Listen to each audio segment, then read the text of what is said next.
Good morning, everybody, and welcome.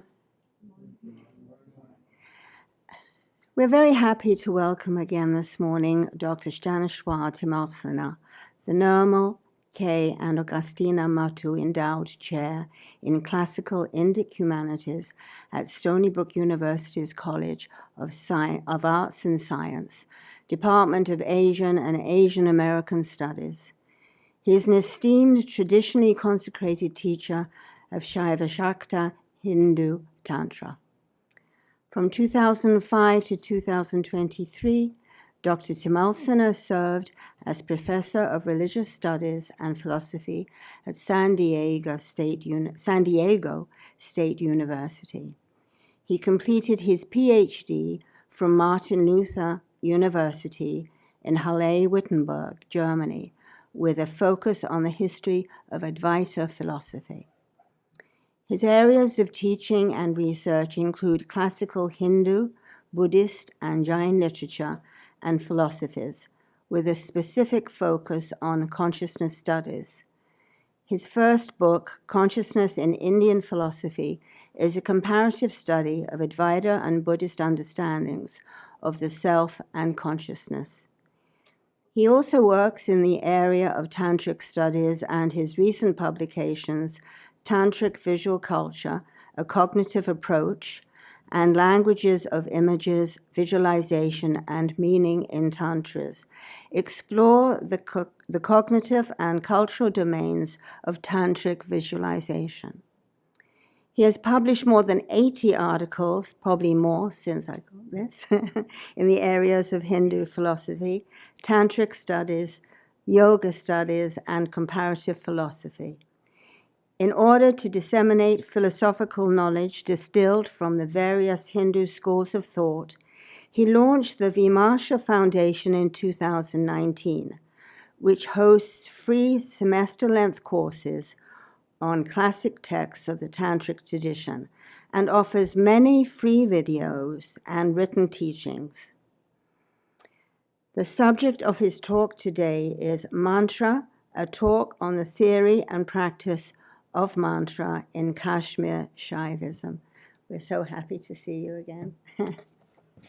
Samvarta mandalante kramapada nihita nanda shakti subhima srishti nyaye chatuskam takulakulagatam panchakam chanya shatkam chatvaraha panchakonyaha punarapi chatura shodashagyabhishekam Divyastau murti madhe hasakhapara kala bindu pushpa khamudra Balam kaumara vriddham paramashiva kala vakradevi kramanam Srinatham chandrapuryam navanavakalitam yugma bhedam tusaram Trini siddhavataram prathama kaliyuge konkane chadhikaram Tesham vai putra shishya navapurusha krame teshu madhya dhirastau Santanam gotrapindam kramapada sakalam shodashantam kramantam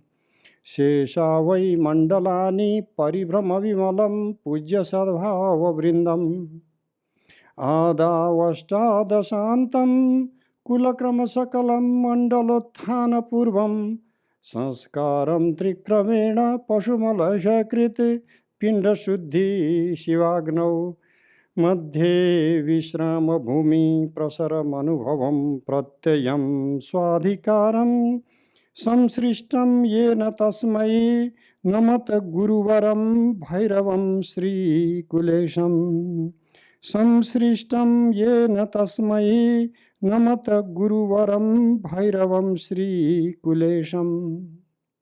Namaskara. Swamiji gave me an assignment to speak on mantras. I'm just doing my homework. So, I understand the objective was to not just go into theory, but also to touch the practical domains, because mostly when I have come here, I have dabbled into all these lofty philosophical concepts, and sometimes I get concerned whether we are actually delivering the practical dimensions of it. And sometimes I also take it for granted that this is Vedanta society, all that is there is to know and nothing is to do. But in real life, this, already everything formula does not work. And we need a path, we need to do things from our part. We want to do things, even if that doesn't result in direct knowledge. We don't want to feel helpless from our part. And I believe that the practice of mantra may be the means to connect to that absolute that the Advaita Vedanta is teaching. And in this regard, I find Swamiji's teachings immensely beneficial because for most scholars, they are focused on demonstrating differences or only focusing on one particular brand of Vedanta. But you all have been familiar through Swamiji's discourses or on your own, the fusion of Kashmiri Shaivism with Advaita Vedanta. And while the title Kashmiri Shaivism, which I personally do not even agree, we should call it a Trika Shaivism because all the masters use that way, and in the later time we have used this category, but not historically. Sounds lofty, but most of the contents that we know from Trika is disseminated throughout pan-Indian culture without these titles. What Ramakrishna Paramahamsa practiced and brought to life is not just the Kevala Advaita of pure realization without love in heart, without devotion to the mother, without the presence of Kali. If you can accommodate Kali inside Advaita Vedanta, you have Trika Shaivism. That's all we are saying here. And so I will try to get into my topic without diverging into philosophical concepts. I will introduce them only to understand the domains of mantra practice. But to get to the point, I just want to start with the premise that there's one idea that the absolute is always present there. You do not originate the absolute. It is ajata. Something that originates is temporal. Everything that has a beginning has an end. This true knowledge of the self has no beginning because anything that starts is born, is destined to end one time, is terminal. And the Brahman is not terminal. Therefore, Brahman has no beginning. Realization is also not terminal, also therefore has no beginning. This is the philosophical foundation. We got that. Everybody here knows that. But how to get there? After waking up, we can say the nightmare was not even real. But when we are undergoing through all those dream experiences, what is the course there? What is the mechanisms there? What practices, what can we do to get to that singular reality? The only thing Trika Shaivism said is, rather than taking the approach of this all is not real to get to that absolute, it goes one step further and says, when we think back, even those limited, terminal, finite modes of reality are the expressions of this all-empowering, ever-present, spontaneous, free consciousness itself. So nothing to negate, nothing to embrace. The truth is always there. But there is also the path to get towards that, no negation to the path. It is both the philosophy of the goal, also of the path. So I would like to limit mantra discourse within that context. Historically, we have these concepts of the mantra coming from the Vedas. When we want to understand some concepts, we have to also not forget its history. In the Vedas, what happens? Agnimide purohitam yajyasya devam rittijam hotaram ratnadhatamam. One of the most ancient of the Vedas, the Rig Veda, begins with the hymn to Agni. And this is the invocation to Agni. The Veda says, Agna ayahi vitaye, please Agni, come here. One and another, and after that, next, all these mantras, they are used as invocation in the Vedic ritual. We actually chant these mantras and Agnaye Swaha, we make the libation into fire. In later Sanskrit, we use the words like amantrana, nimantrana, for invitation. The mantra word is there. A-mantra-ana. Mantra is there. Ni-mantrana. So it's like mantras were invitations. Like in the very beginning, mantras were invitations to particular deities. You are such and so, please come here, please accept my offering.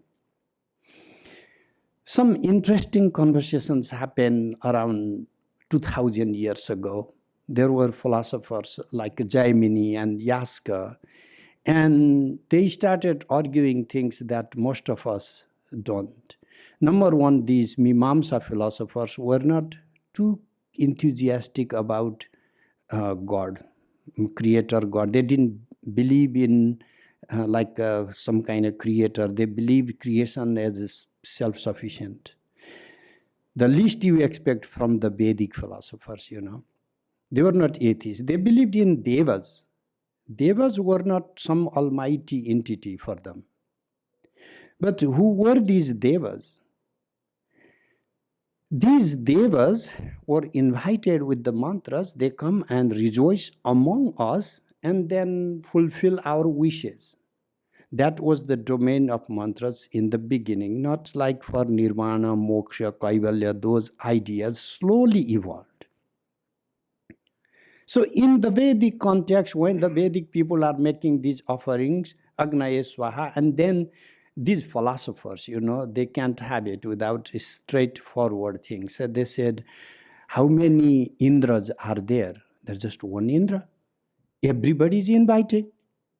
Where to go, where not to go, I can prefer, okay, if the N is inviting, I'm not going to go elsewhere, I'll come here.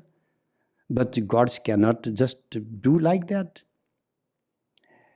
No, it was not just a simple question for them, because what is the point of sacrifice? Because the king is doing the sacrifice and a pauper is doing the sacrifice. Should the Indra, the god, go to the king's sacrifice or go to the beggar's sacrifice? They took it lengthy. You can see 40 pages of conversations on where does he go. And very interestingly, they came to the conclusion that mantro vai devata, meaning it's not a body, a person somewhere in the heaven. The deity is the mantra. You utter it, you articulate it, it is present right there in front of you in the phonetic structure, in the sound, and it receives immediately. Everywhere the mantras are chanted, the deities, then is it produced? No, it is manifested.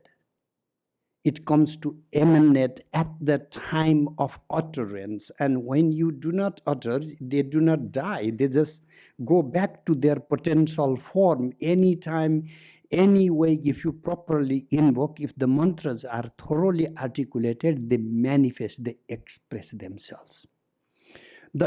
This changed a lot in the field of mantra, because before the deities were outside and mantras were like prayers to them, but now mantras are the deities. Mantro vai devata. Mantra is the deity. So then the new concept evolved that if mantra is deity, then it must be alive. And then they started viewing in mostly later Vedic time, and that became very prevalent in the Trikashaiva philosophy, that mantra is the deity. And it's not the words, it is the living entity, living, breathing entity that you can annoy, you can please. And then the issues came like a prana, like giving life to mantra, and mantras giving life to some entities like statues. And all the deities are brought to life by the use of mantras, that mantras bring mantras now are deities, that they are so powerful, they act on their own. They are not tools to make someone happy. They are there. You could deploy the mantras for all the magical purposes. But then it went one step further. What would happen if the deity you utter is articulated through you? It is the deity inside of you. Now we slowly go to the non-dual. It had to happen. We are historically tracing to the rise of this non-dual understanding, where you become the deity. Swatma, and then when we come to the Trika, and in Shakta form of Trika, Swatmaiva Devata Prokta Lalita Vishwa Vigraha. You yourself are the deity, the goddess Lalita Tripura Sundari, of the form of the totality. So because the goddess means the totality, and you, if the deity is inside you, when you utter the mantra is in you. And then you are that deity in the body. Now the embodying deity type of concept slowly develops in this non-dual tantric philosophy, because one of the things that has happened in this European studies of Hindu philosophies is they like to see almost like a tension in all the ideas. So like one of the things they have created categories is like Vedic versus Tantric. So they are like enemies, arch nemesis. So they are just the opposite of each other.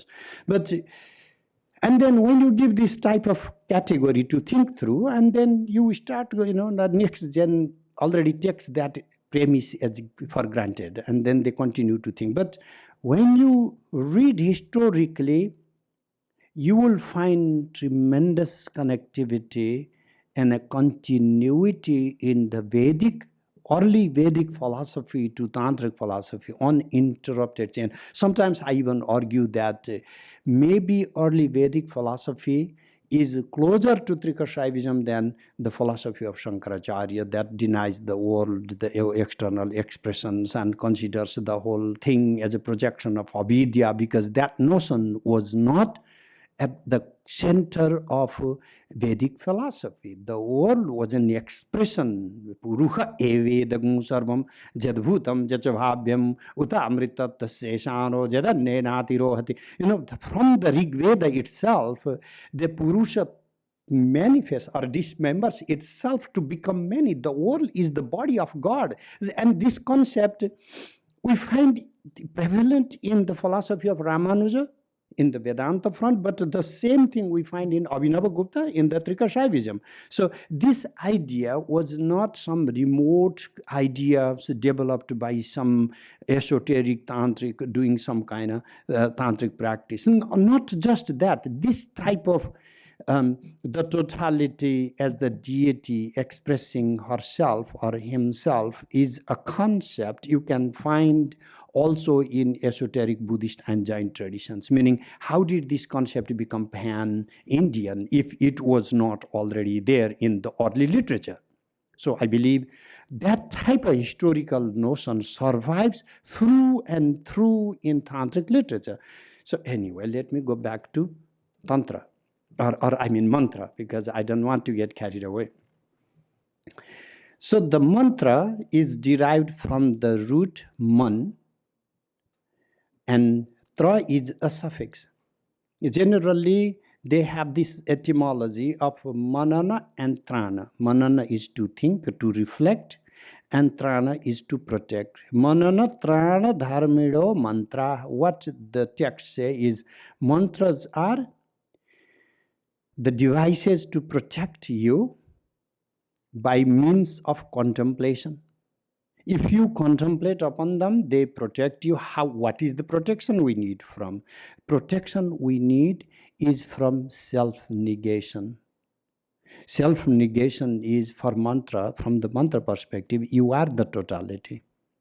You are Shiva.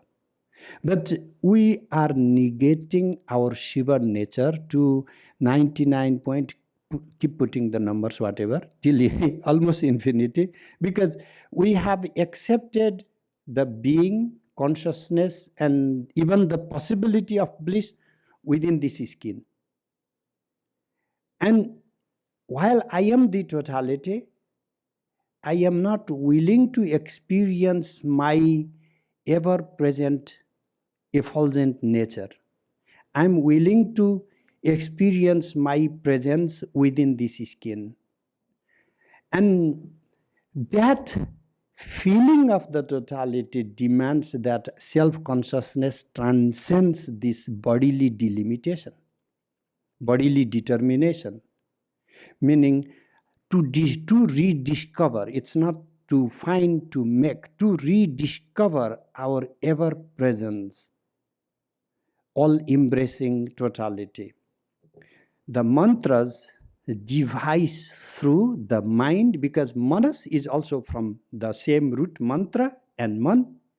The mind is the same root. You put the mantra now into the mind. The manas transforms into mantra. From the Trika perspective, as long as we are conditioned by the body, mind, and the ego, we are three different tiers of subjectivity. I am willing to either accept myself as the body, or the mind, or the ego.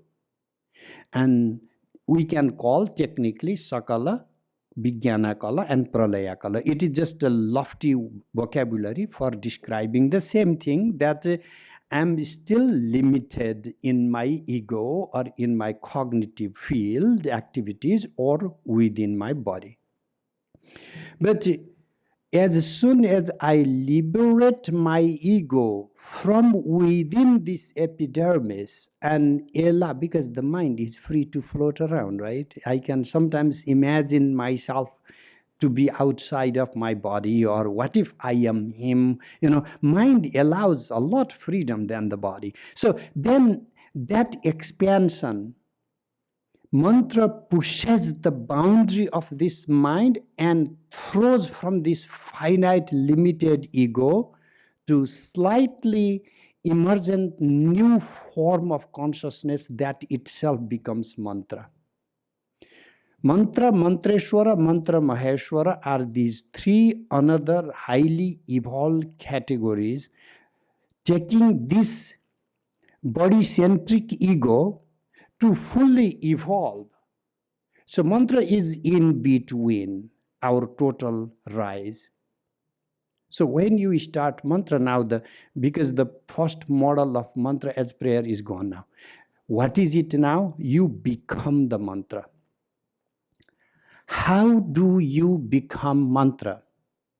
If you go to Nepal, particularly up the mountain areas, you will see these lamas with their money, the rotating wheel.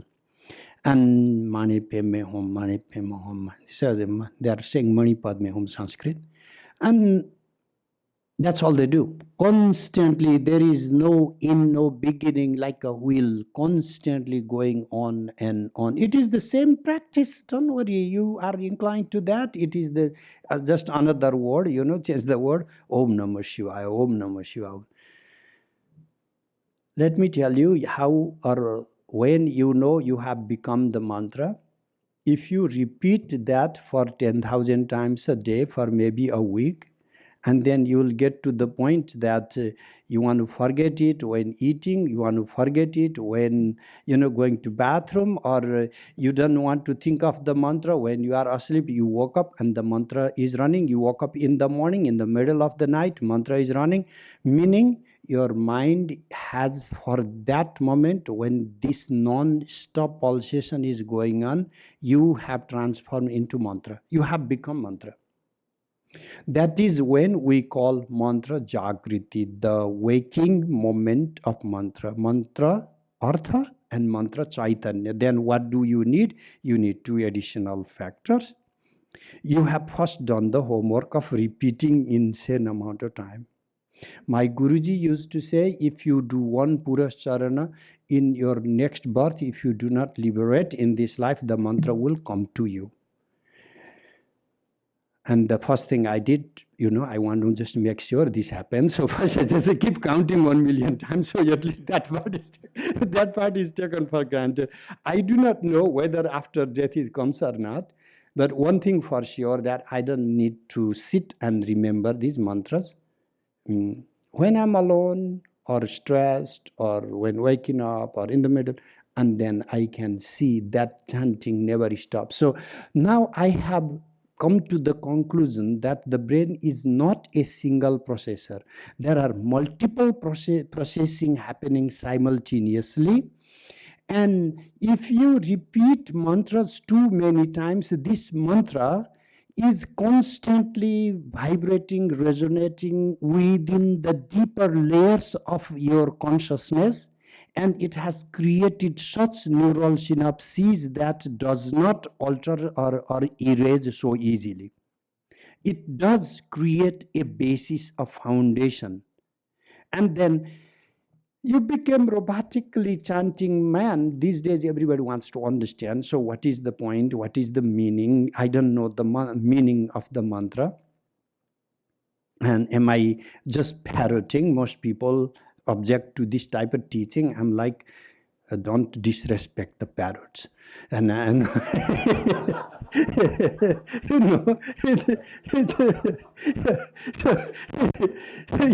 because it's like a first thing to take care of is how to program this mind, because the mind doesn't want to. You want to theorize. We have theorized a lot. We want to understand these things. We have understood a lot. Just imagine if we had achieved 1% of the transformation of the amount of understanding we have had in this journey in our spiritual life. Where is the transformation coming? Where is the progression coming? How can we measure actually our progression? Can we feel the mantra? The mantra comes when you are actually doing more powerful mantras like Kali mantra. Then if you are repeating different mantras, then you will know some mantras are more powerful. How do you know that? Power is like not to do some magic. Power is they put their grip on your mind and do not let you think anything else.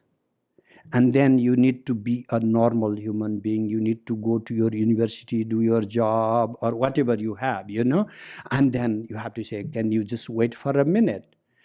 And so then you see it's a different dialogue now. We are trying to practice. The mantra is practicing through you. You find mantra's subjectivity. Mantra is now awakened inside you, but still I do not have the meaning of the mantra. What is the point? Okay. Adimantya vihinastu mantraha syuh saradabravat guror lakshana metavat adimantyam cha vedayat. The meaning of the mantra is the beginning and the ending. To understand the first and the last. Well, what does this mean? It's a little coded. The first in Sanskrit phoneme is A, and the last in the Sanskrit phoneme is Ha. And in the mantra, there is this aham, I am, I consciousness.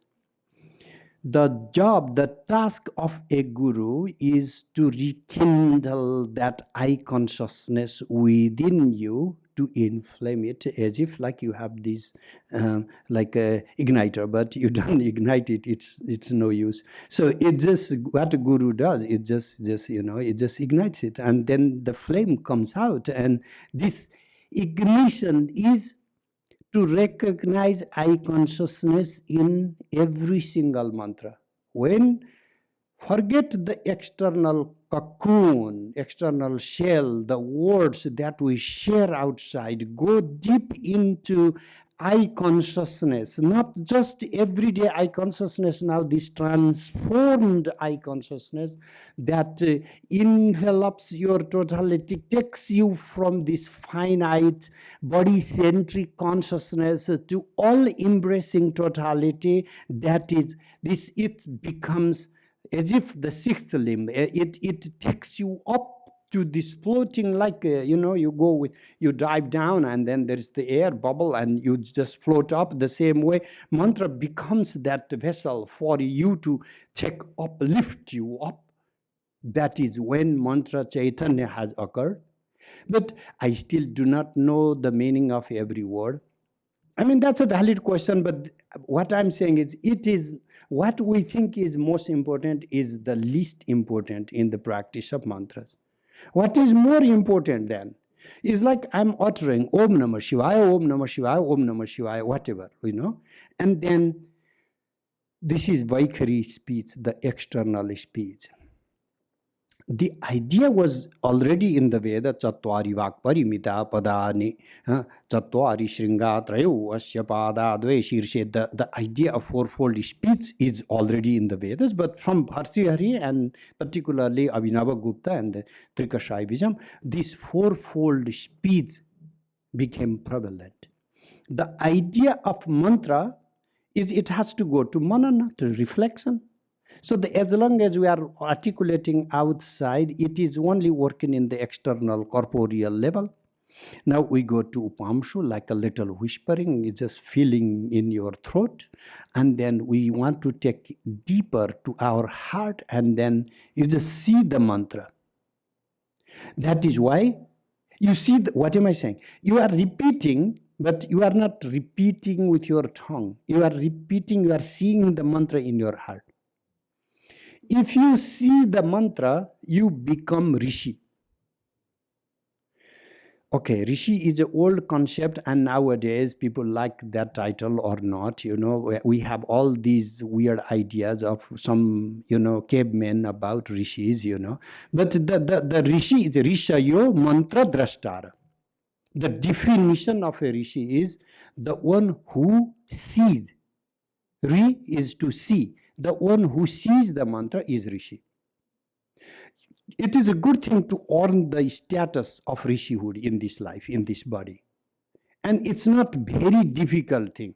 Just sit on your meditation, and when you are able to see the mantras without your effort, constantly articulating, you see that.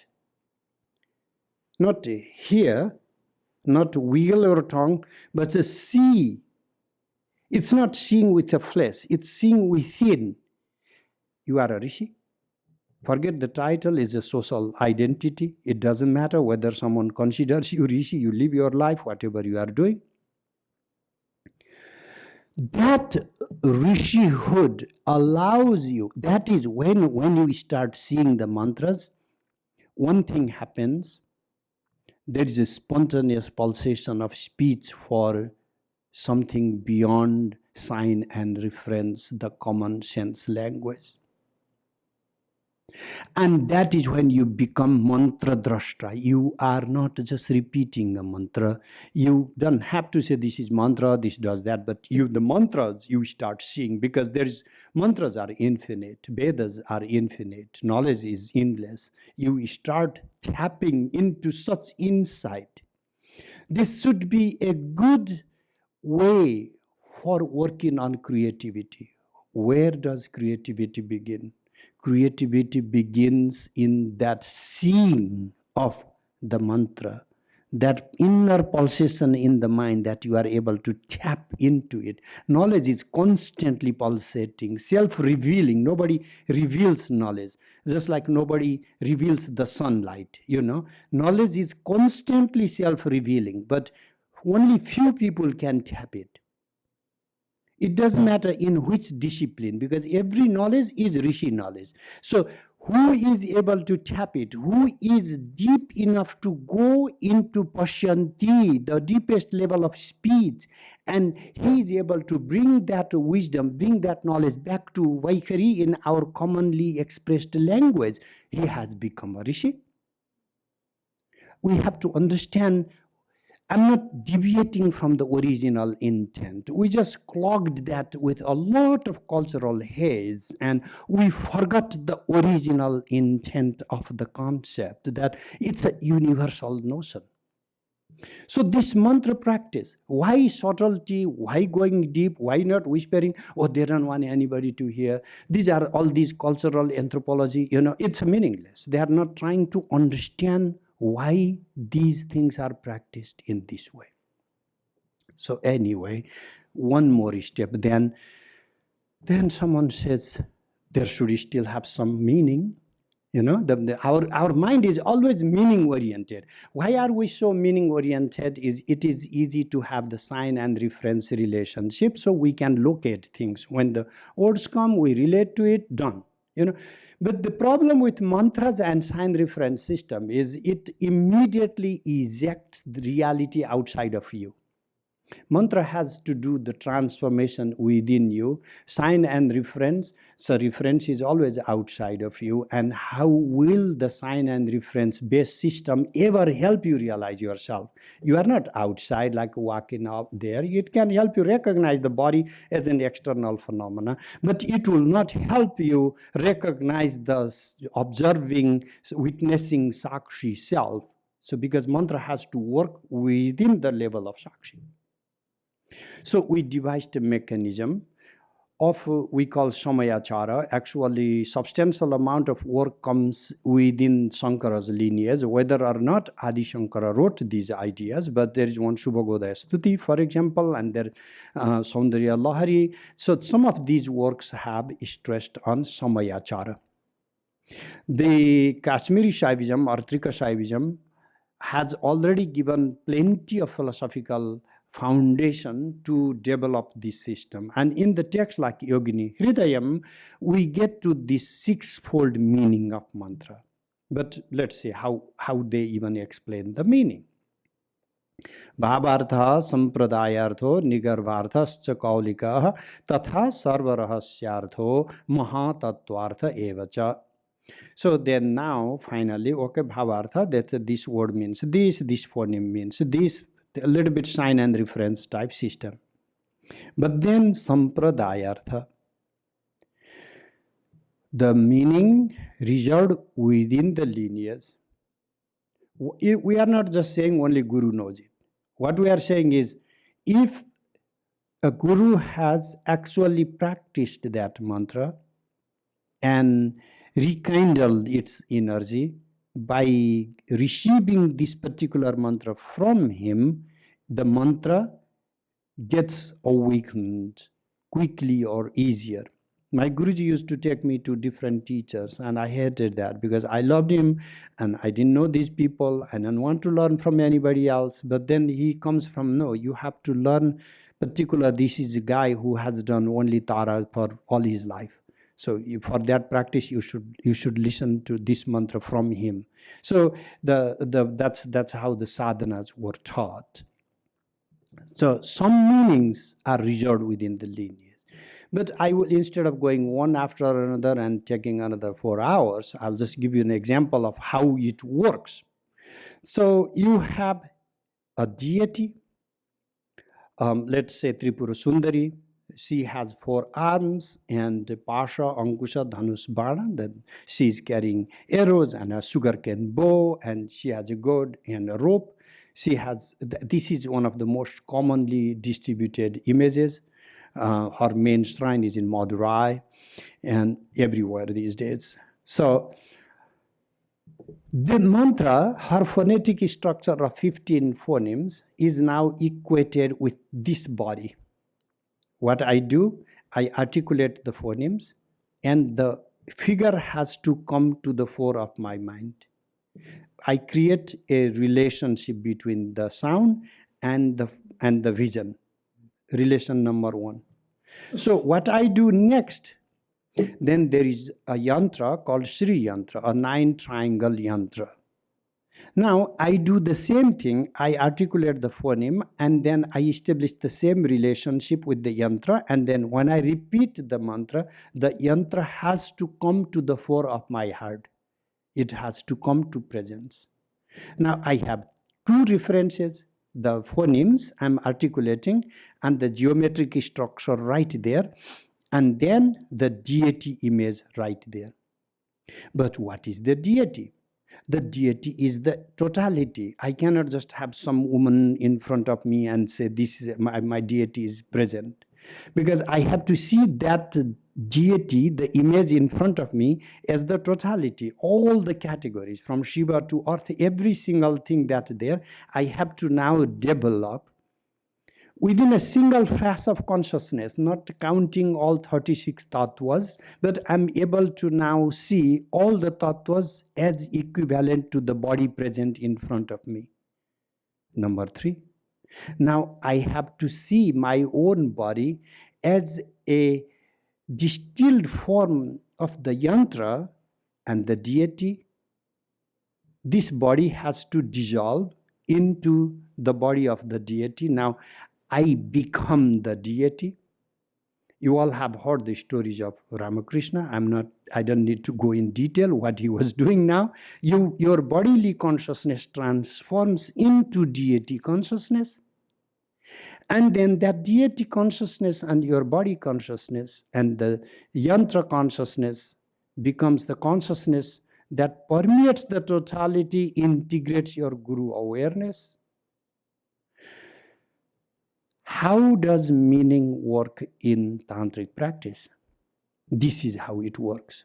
The goal is to transform your bodily and mental presentation into the totality, and then use the mantra as a device to visualize. Therefore, we have substantial amount of visualization, imagination required.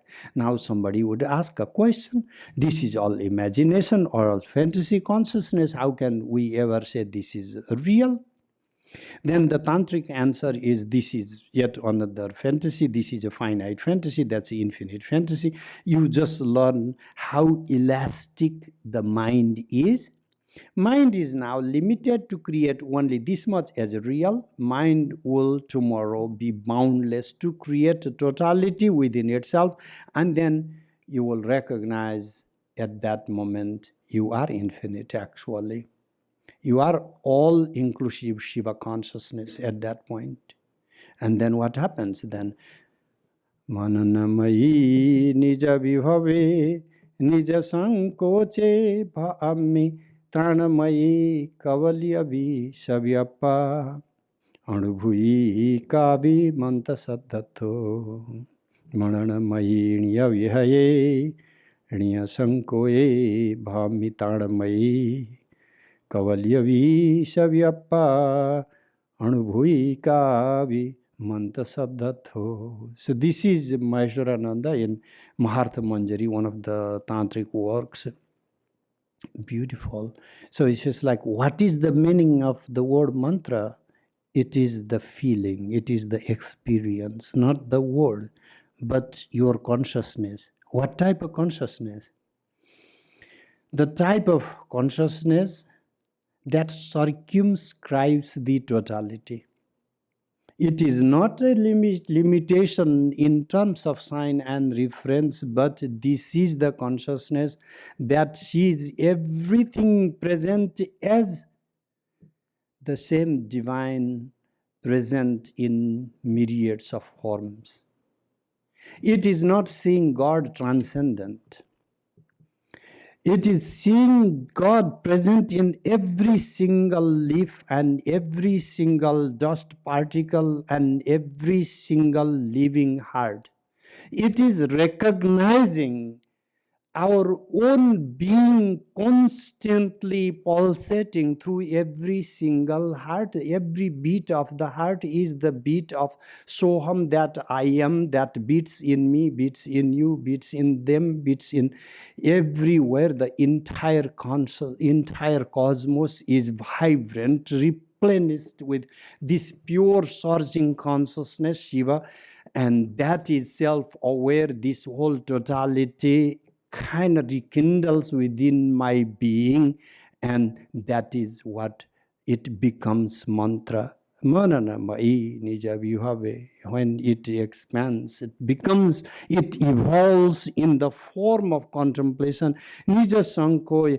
And then what happens when the mantra condenses itself, comes to this frozen state, then it is object-oriented, goal-oriented, that is bhamithanamai. It protects from fear. What is fear? Bhaya, what is bhaya? Diti yadvai bhayam bhavati. In the Upanishad, we know fear comes from the other. When we see difference, fear begins. The same person, I knock the door the first time I come, and Diane is like, who is this guy? You know?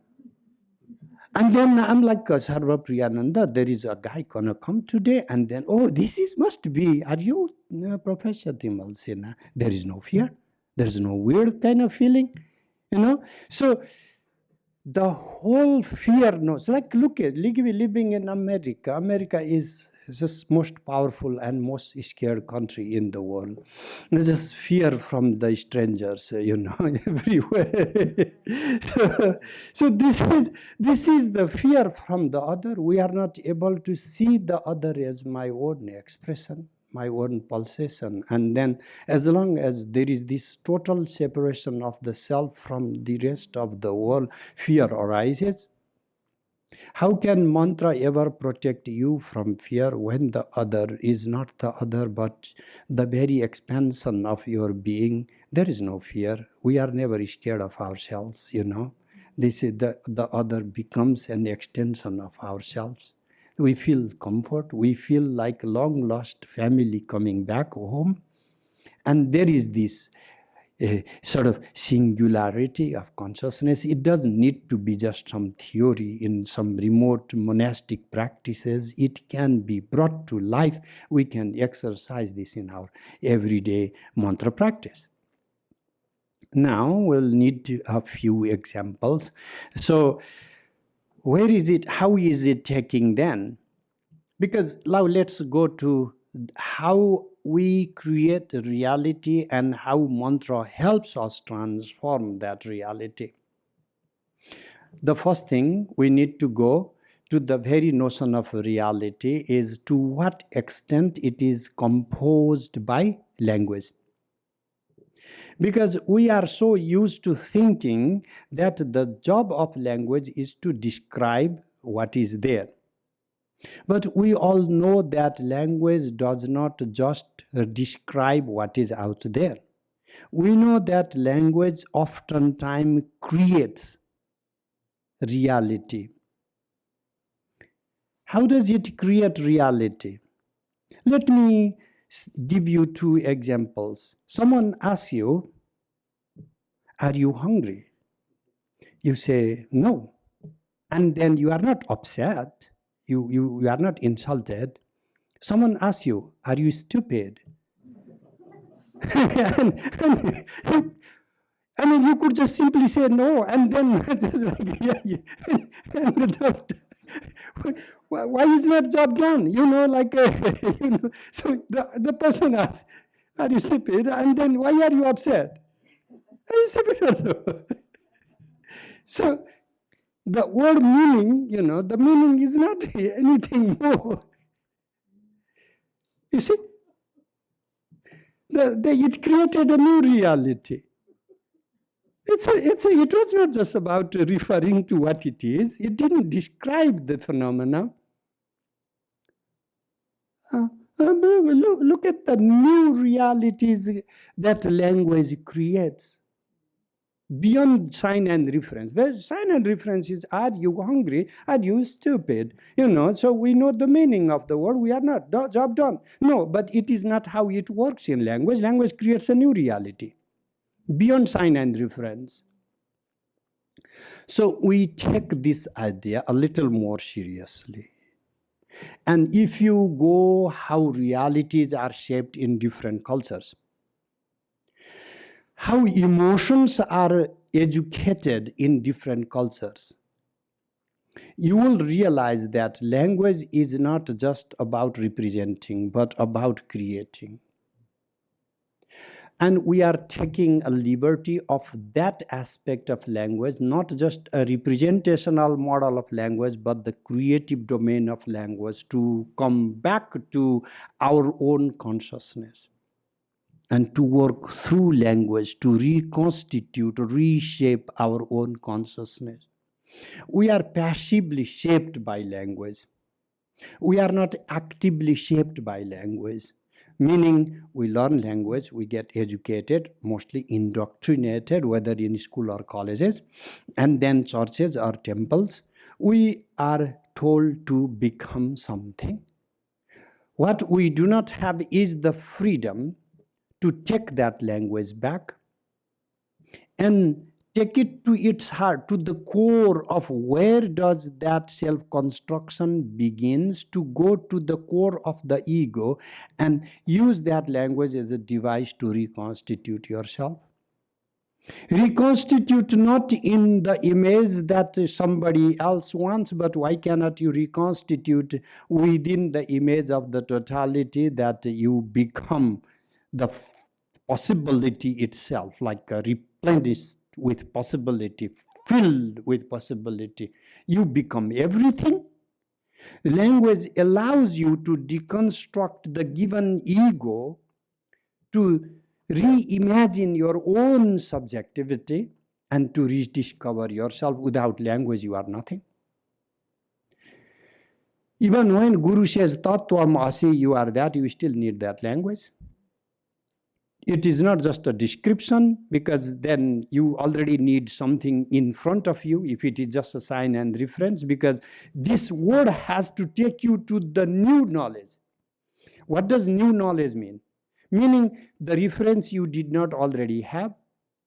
How can, if you simply understand this based on sign and reference, just like you said this is a cow, the same way you are that, so what is that? It's not something you can indicate. It's not an object. You can never objectify the Brahman. So therefore, even this Tattvamasi has to work through the same mechanism of the mantra, that it has to go and reconstitute your ego. And it has to allow, you have to allow yourself to dissolve the pre-given ego. The same process that it has to work in this rediscovery of the self as the totality. And that is how mantra is supposed to work.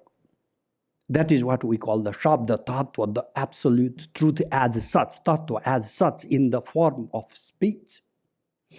So, in modern philosophy, they have argued, post-Derrida and all, about the written word versus the speech, and all the conversations on logocentrism, and this is like all these gender studies and every single thing.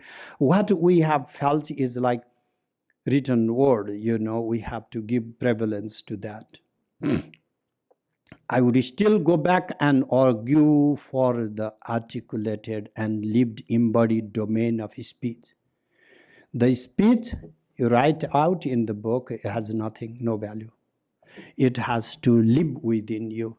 If you see the way these practices are done, so if you don't know the tradition, then maybe you do, but if you want to practice mantra, you don't just go and Google, let me find some mantras, You want to know who has practiced this. If it is about correct information, maybe Google might have better information today than many teachers.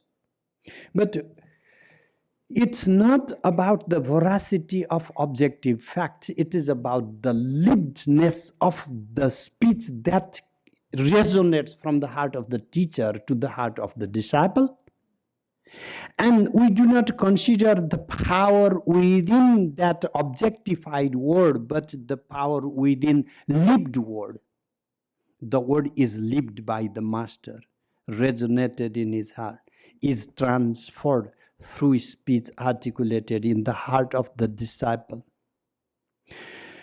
Many people, so many of his students, they like to see they are highly evolved category of, yogic practitioners, and they are not cut out for these small practices like mantras, because they have this, already Vedanta realization and all. And I don't blame them, because, sometimes Vedanta can give a very inflated ego.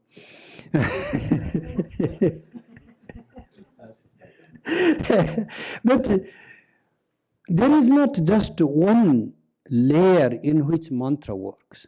We have three upayas, means in the Trika system. There is the anupaya, no upaya, the upaya of no upaya. Let's not even talk that. But the first is the anaba upaya. I'm going through the anaba one.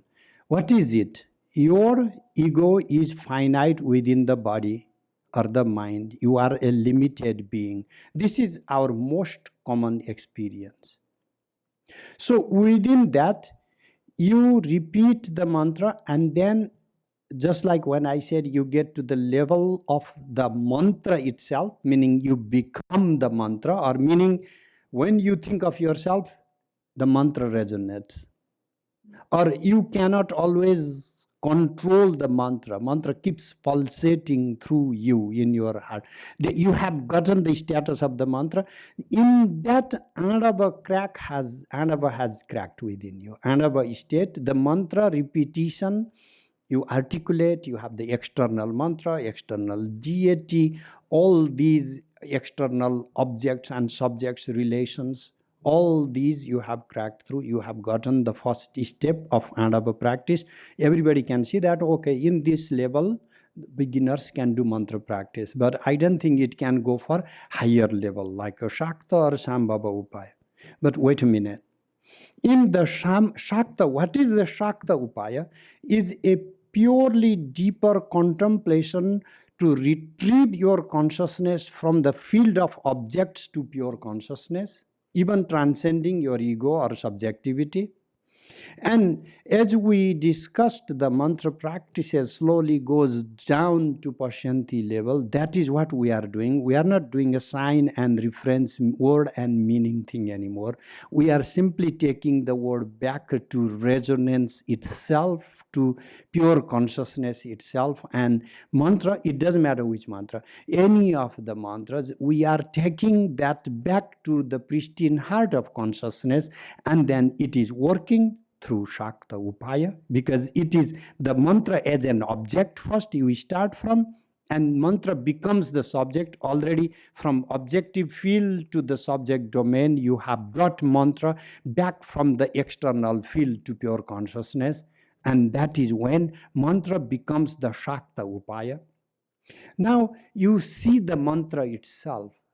There is no temporal order even. Even the long mantras, they just start appearing in a single flash. And there is no succession. There is no krama. And then there is no ego. There is no subject and object. Mantra weaves both subject and object at the same time. And that flash of self-consciousness in which the totality is circumscribed, you get to the Shambhava Upaya. I need the method for how to work in Shambhava. No, it is not how it works in real practice. In real practice, this very mantra can take you. You start from Anava state of simple routine life, repetition this many times. And then the focus has to go deeper. rather than being intellectual and finding all kinds of weird meanings for every word. Or this word means that and all of that. Ganapati means the ear and the head and the mouse and all. This will never help you go deeper. That's why I'm saying it may mean all of that. It doesn't matter. But when you use this template to go deeper to the core of your consciousness, at the end, the mantra manifests as a totality, akhanda, meaning fractureless, non-dual, singular, partless. This akhanda artha, the meaning, that is, there is no separation between shabda and artha, meaning word and the meaning. And it becomes this non-dual expression of the totality. And then whatever Bhartrihari, he was a great yogin. He wrote a philosophy of grammar. And most people just think he's just a grammar philosopher. He was a great yogin. So when he's teaching philosophy of language, he says, Shabda Purva Yoga. He says that what he's teaching is Shabda Yoga, the yoga through word or speech. So this Shabda Yoga, how does the Shabda Yoga work? He says, Anadi Nidhanam Brahma Shabda Tattvam Yadaksharam Vivartat Ertha Bhavena Prakriya Jagato Yataha. This Brahman that has neither beginning nor an ending, that is of the character of speech, Shabda Tattva. The truth as it is self-pulsating, self-vibrating vimarsha, the word, it's self-referring consciousness. That's what Shabda is. It's not Shabad, is not just the expressed word, but the Shabad is the inner resonance wherein the ego, the self, vibrates within its own true form. This is Akshara, on decaying. That vivartate is not a false manifestation. Vivida akarena vartate, meaning it manifests in the myriads of forms, infinite forms. Look at these infinite forms of speech manifesting, speech resonance, this vibration, the whole world. There is a book called Spanda Karika from the Trika system. This is the essential teaching of Spanda, pulsating, the doctrine of vibration. Then following this philosophy, the entire totality is pulsating. From the atomic, subatomic level to the gigantic cosmic level, from our own finite embodied lived state to every social structures or conceptual structures like government or society or all these abstract concepts, everything is pulsating, vibrating. And this is of the character of Shabda Tattva. We have created so many new realities like president, government, market, stock market, dollar bill. All these are words. Not like the rock, even if you do not call the rock, that thing will still be there. But if all the society stops using the word government, there is no government, It's just not a substantial thing there, physically out there. We create reality on top of reality, and only the physical thing is real. That theory doesn't work, because where we live in our everyday life, our own constructed reality is not any less powerful than the physical mass that physicists like to call as real. Our reality, we lived in this twofold reality, the reality of the tangible world and the reality of our own creation. Our own reality, that the reality we create with our own construction, is the construction by means of language. You take language out, there is no construction. Language is creating this whole reality. The reality that is out there is not the reality that is hurting us. The reality that we have constructed is the reality that is hurting us. The ego, the finances, the life and the death, all these things that we have tapped into, our own ego, power, money, richness, our social relations, family relations, spousal relations, all these are our semantic constructions. Our language has allowed us to create these realities. This is what is hurting us. The house there as such is not my problem. When I go there, I assume this is where I have rented for my, I had that experience. Go to Hawaii, they just tricked me into renting an address that doesn't exist. So,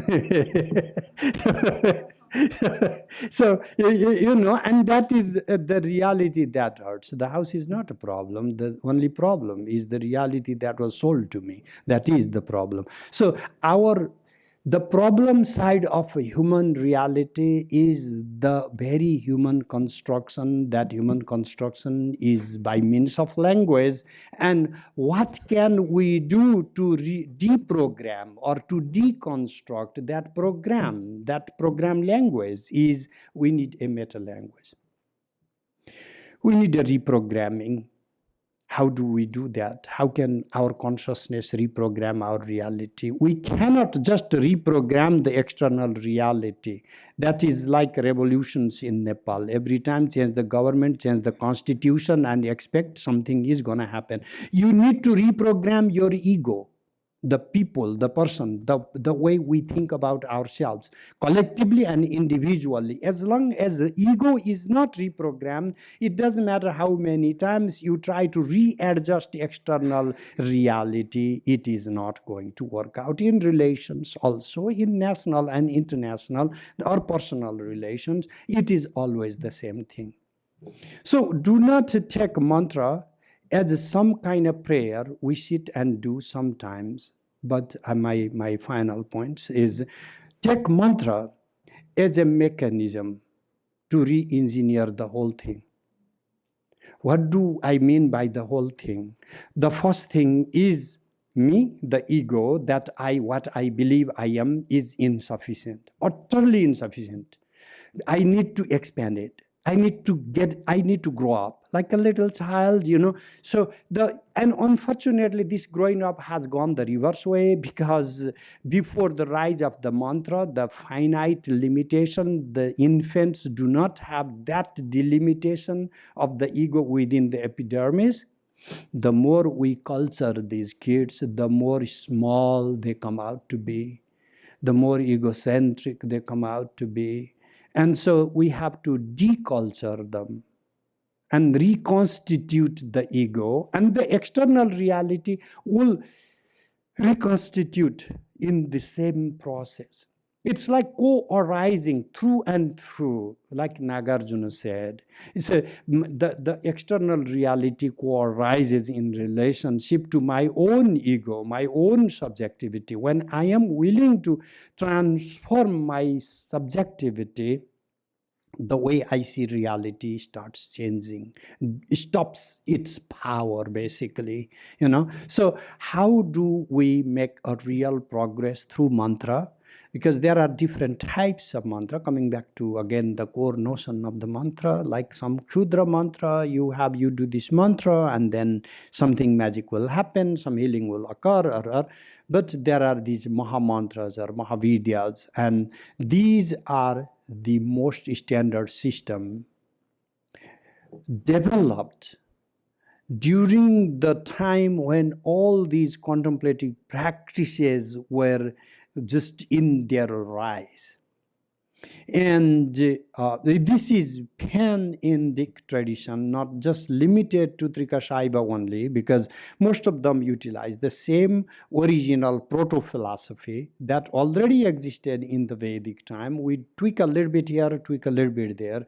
And if we were to trace back, even historically, it is very insightful. But for many of you, if you are interested in some references, I also have 2 or 3 entries on mantra itself for Brill Encyclopedia, another small entry on Shakti, and then there is a book by Padu, Andre Padu and Vach, VAC, really good book. I always recommend that book by Padu. But as Diane was kind enough to say about Vimarsa, I have started Vimarsa with an understanding repeatedly going back and forth to Nepal and India with an understanding that there is so much of change, and some is good, but a lot of cultural appropriation, and even those who call practitioners, the type of limitation in control and or misrepresentation.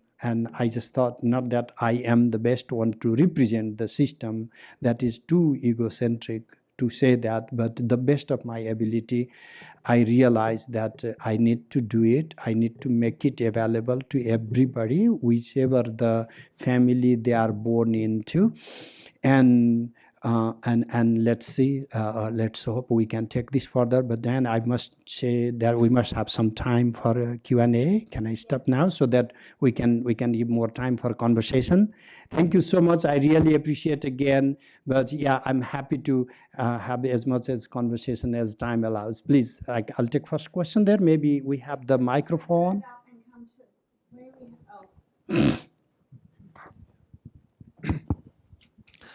Hello, Acharya-ji, that was beautiful. Thank you. My name is Hani. I come from the Sufi tradition, and I think mantra is not only pan-Indic, but really universal. And your talk really resonated a lot with what I hear in our own tradition about zikr, which is our mantra practice, could become a universal practice that brings all traditions together to deepen that understanding. My question is actually slightly unrelated, but closely linked, and that is around music. And what role potentially does music have in Trika tradition in conjunction with mantra, if at all, both being based around vibration and pulsation, and using that as technique to achieve the same goal.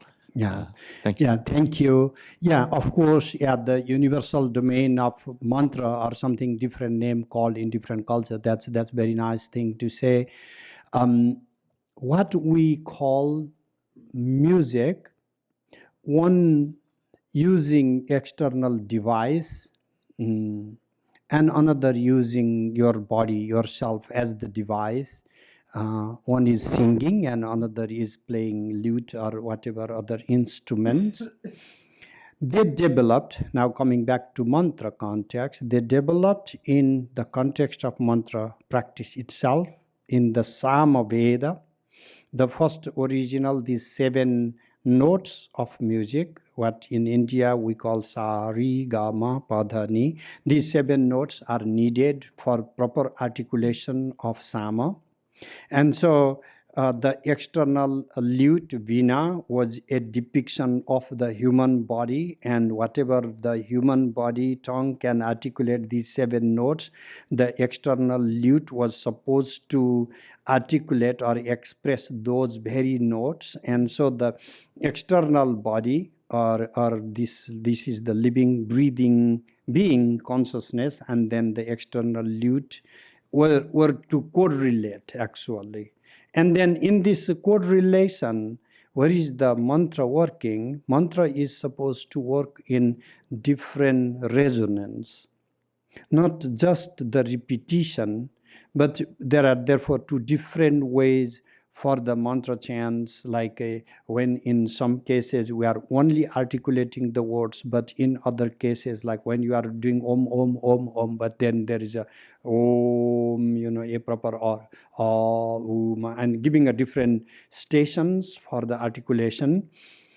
How does it work towards transformation? Most of the research now being done in the field of musicology, we can relate to that in the practice of meditation, because Nada yoga, the yoga of Nada, sound, resonance, is the key to connect these external music forms to the inner sound transformation. So the yogins, particularly during the Natha yoga development, they take to the extreme that they develop the concept of Navana, the 9 different resonance, and the 10th soundless sound, the absolute sound of no sound. is what you are supposed to reach by means of hatha, the struck sound, to anahata, unstruck sound, that is the blood coursing through your veins, and you can hear if you close your eardrums, not now because I want you to listen to me, but when you are on your own. So this type of sound resonance, it can go deeper and deeper, more and more subtle layers, and that opens up a different thing. Number one, the meter. Chandas. The Vedas always follow a particular meter. But not just the Vedas, even the Tantric mantras are invoked in the beginning. This mantra is in this particular meter. And these are the same meter, by the way, the Vedic or the Tantric. And so the Vedic mantras in particular, you can clearly see Gayatri. Now there's, Gayatri mantra, everybody, the Gayatri is a deity. Gayatri originally is the name of the meter. A particular way of chanting. So that very particular way of chanting became so prevalent, she became the goddess. We forgot it is the name of the meter. Gayatri, Trishtup, Anushtup, all these different names of different meters. They're particular ways of chanting. Then what they discovered really early on, like before Bharata's Natya Shastra, before the beginning of the Common Era, that we can see that they were familiar with this raga and alapa. And they say, what does raga do? They found the Bhairavi raga. You can chant Anushtup meter into different ragas. The same meter, you chant different, you sing differently. And it has a different psychological, psychosomatic effect. Bhairavi, more vibrant, powerful, Kalyani, or, so whatever the other ragas you are chanting into will create different moods. In Tantric temples, therefore, in the morning offering and the evening offering, they always play different ragas. Again, the season-wise, when you are making the offering to the deity in the spring season, then there is a different ragas being played. Like we have, there's a particular note played, and then we know the Sharad Ritu, like when the Navaratra, we just had a month ago, and when it begins, then all the temples start playing the same raga, and then, this is the beginning of the autumn. And so this is based on seasons also, based on mood, based on time also. So the resonance has a real psychosomatic effect, not just the power of articulation, but also the ways they are articulated. They affect our domain of consciousness. Thank you so much. We have a question down there, and then there also, yeah. Thank you so much, Acharya ji, for a great lecture. So you started with telling us how mantra takes us to a non-dual awakening. But we all know that mantras, how they are performed, are basically a devotional worship expression. So I want to bring it back on how mantras, going all the way to the non-dual awakening, can be also used for bhakti yoga in the right way. Right. So, for example, what has happened is there is not just one particular mantra. There are infinite mantras. There are some mantras that we are supposed. So nowadays, a lot of things happening due to, I am against those, a lot of practices happening here, conservatively speaking, because there are some mantras that you are supposed to articulate on your own and go inside. These are mantras as a device for meditation. But there are other mantras, they are supposed to be used for chanting as a kirtan. Not just, they didn't just happen today. Like the Giti meter goes way back. They are supposed to be sung. The word Gita in common Indian languages means song.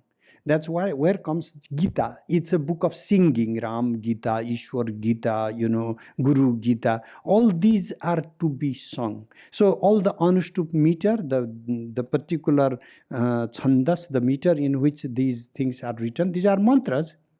Hare Rama, Ram Ram. This is again in the meter that we are supposed to articulate out.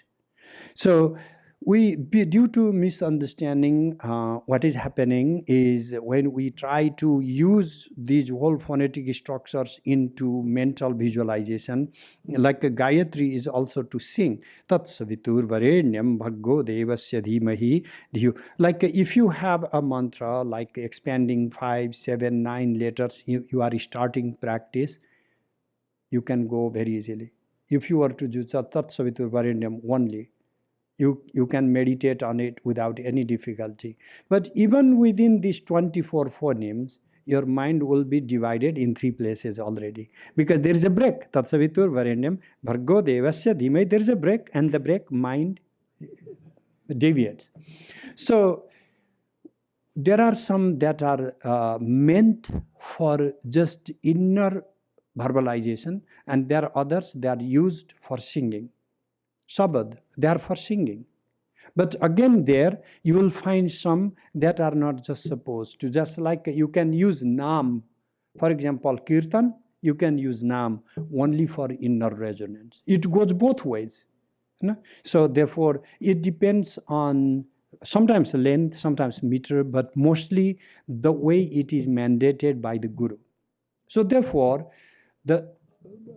what is so unique about mantra tradition, I should say that it is not just about information preserved in some remote past. It is lived. Therefore, you have to have a guru. Lived. It has to be lived through. So it's the guru knowledge, again, given by guru. And so that is where, as prescribed by the teacher, you have to do accordingly. Thank you.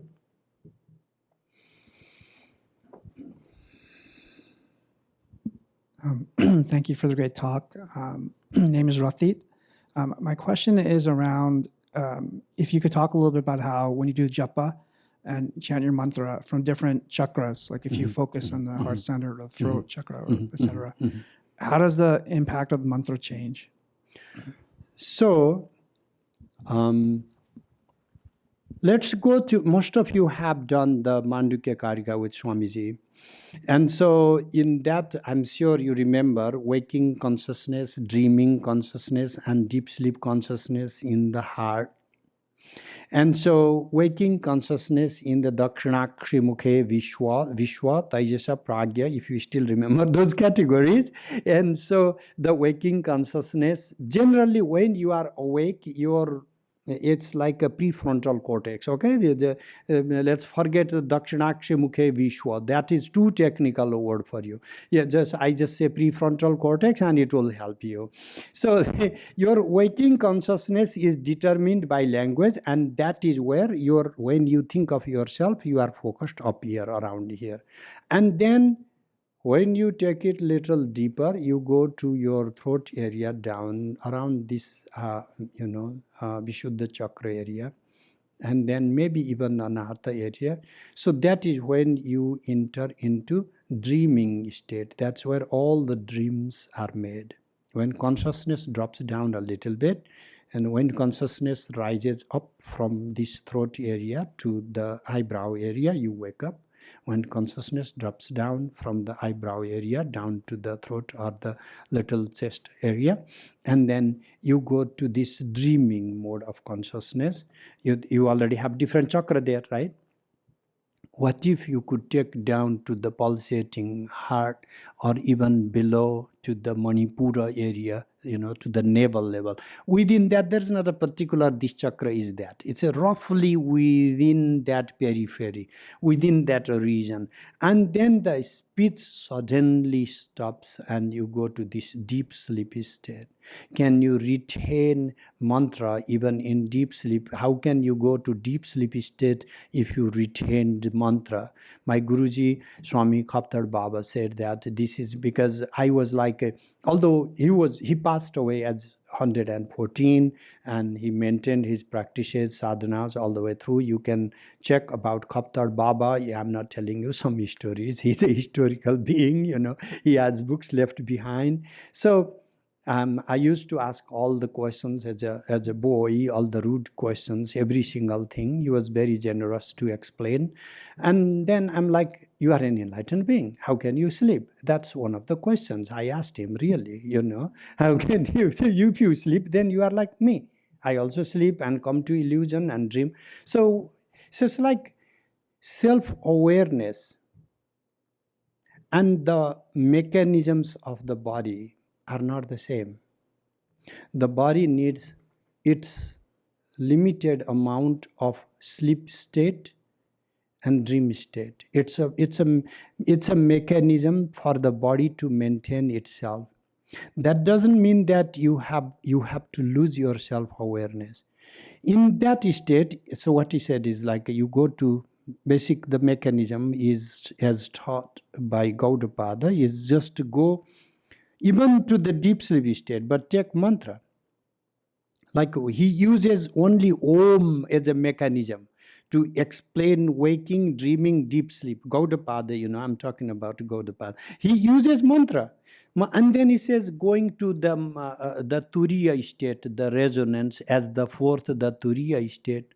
He actually is not philosophizing things. There is a deep practice going on. What is the practice? Within that very resonance of, we are just always thinking of Ma. My Guruji taught me to go reverse way. Like, already who is down there in the arm. And you are feeling in your navel area more like resonance. So it just takes you from waking consciousness to dreamlike consciousness to deep sleep consciousness. And what if you were to take it further deep into pure being of resonance? You are in this para, the fourth speech of the Bats. There is no sign and reference. There is no subject and object. There is just a singular consciousness, non-dual realization right there by the very articulation of Om. So that is how we take mantra from the external form or the different chakras to mostly subtle form of the mantra and then inner resonance to beyond the resonance to pure consciousness. It does help in that way. Thank you so much. Down there. Thank you, Acharya ji, for the inspiring discourse. So many of us here are initiated, have mantra diksha. Can you please advise and elaborate on how we can reach the state of mantra jagriti or japa ajapa, where the mantra continues unceasingly even when we are engaged in complex intellectual tasks? Thank you so much. That's a very practice-oriented question. I like it. One of the things we have to take on face value that if you go to these states, these awaken, we have these fantasy-driven ideas that you go to samadhi and then you are done and you are enlightened and all, or otherwise you are just doomed. This is not my experience. It's we keep fluctuating. That's my experience. Is like you are the loving person and then also sometimes the very nasty guy. So it is the same way that this self-realized samadhi mantra states also happen to us. We go through these deep realized modes of consciousness and then float out to everyday mundane states of being. So having said that, how can we use, knowing the mechanism of mantras, how can we use for going into this deeper level of consciousness? One, of course, to understand the mechanism of the mind, because most of us have understood this is mantra, I'm going to repeat it, but we have strong predispositions. We have some karmic predispositions. We need to do certain things.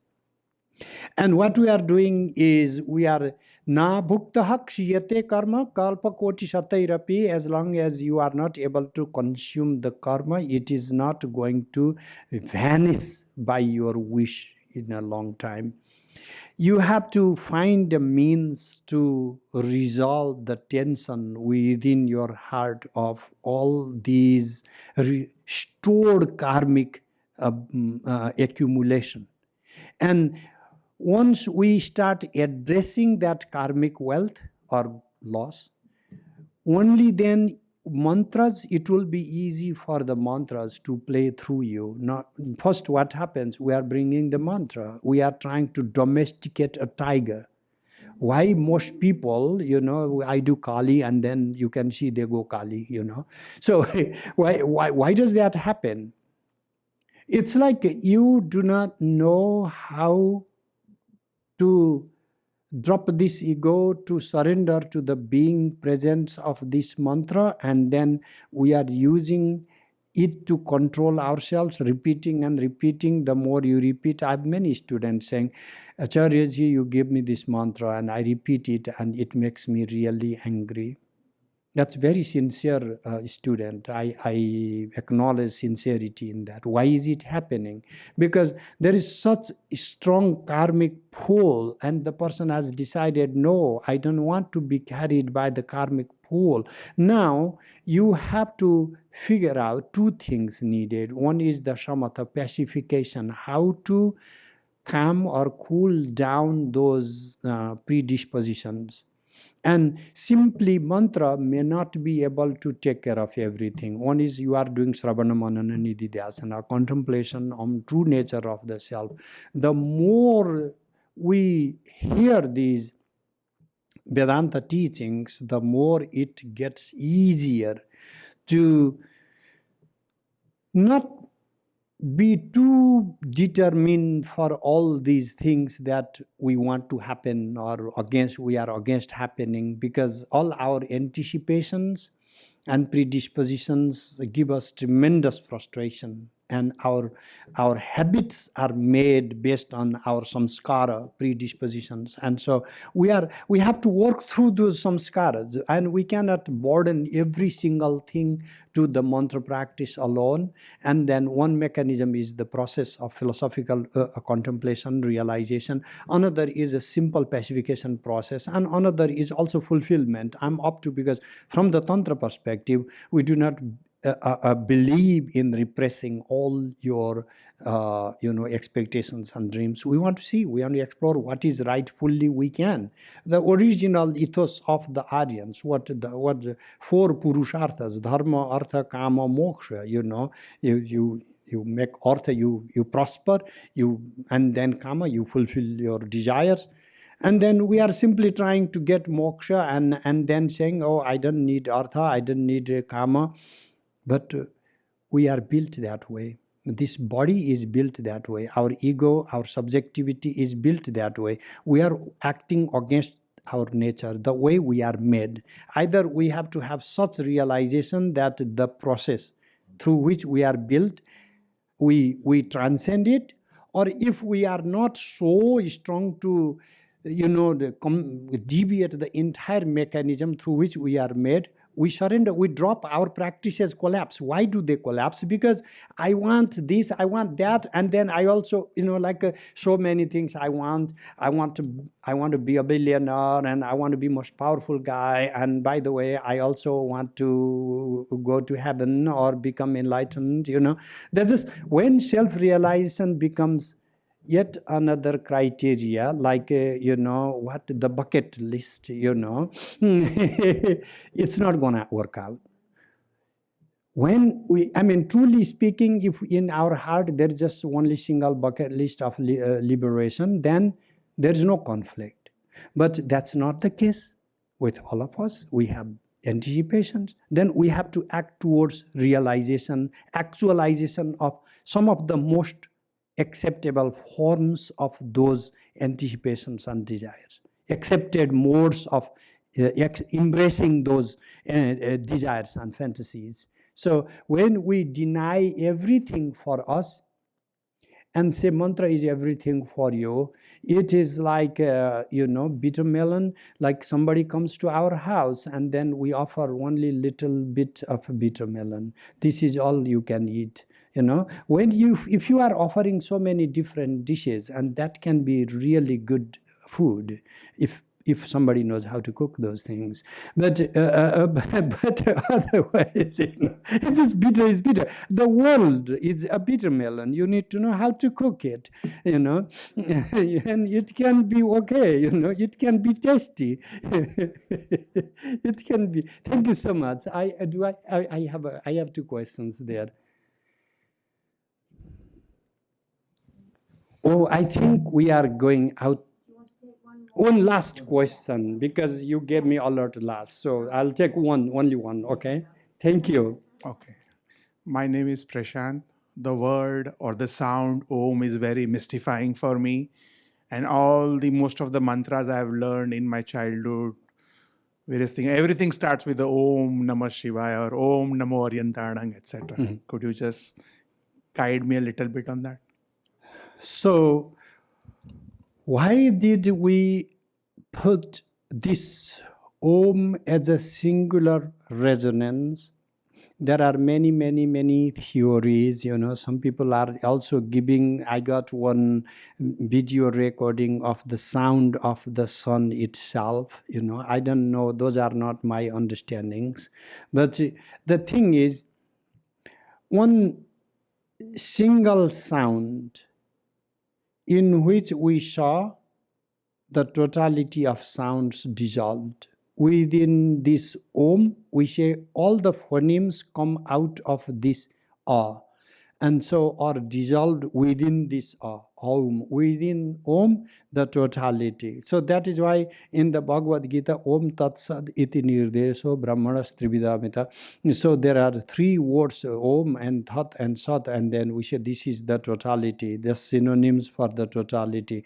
So when we are using Om, how many different ways we can use to visualize the triadic? Everything in Om is a triadic structure and the transcendence. Uma, what is the meaning? It can mean anything. You want to say waking, dreaming, deep sleep consciousness. You want to say the gods of creation, sustenance, dissolution. You want to say the Rig and Yaju and Sama, three Vedas. Or in whatever structure you give, our consciousness first adopts a triadic structure to relate to the world, subject, object, and their relationship, because Om can relate to every single triadic structure and its transcendence. Therefore, we have used Om as the most common sound, and actually for all the dharma traditions like Hindu, Buddhist, Jain, Sikh, all these traditions consider Om as the sacred word. Thank you so much. I know we have to stop on point, and thank you everybody for your kind presence and engagement, and so we should stop at that point. Thank you so much. Thank you.